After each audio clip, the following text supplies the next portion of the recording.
நாம தில்லையில வணங்க வேண்டிய இடங்கள் 7 என்று மூவர் முதலிகள் வழிபட்ட முறையால தெரியுது, பெரிய புராணத்தால தெரியுது. திரு எல்லை, திரு நந்தனவனம், திசை வாயில், எழுநிலை கோபுரம்,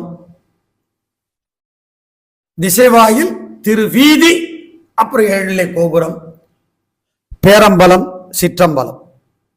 7 இடங்கள். மீண்டும் சொல்றேன். எல்லை,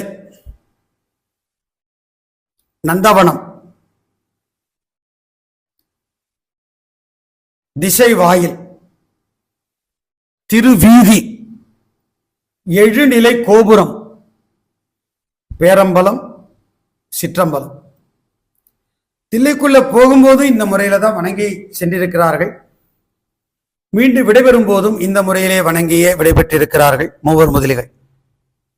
தில்லைக்கூத்தரை ஒரு முறையாவது இப்படி வணங்கினால் நாம் ஊழிவினை ஒழித்து கொண்டு உத்தமனுடைய உண்மலர் சேவடி சேரலாம். அதற்கு வேண்டப்படுவது ஆசை. இறைவரை கும்பிட வேண்டும். ஏனென்றால் அப்படி வாழ்ந்தவர்கள் ஒருவர் திருநாளை போவார்.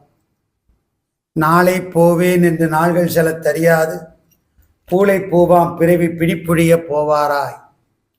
அந்த தவம் இருக்கிறவங்களுக்கு தான் அவரை கும்பிட ஆசை வரும்.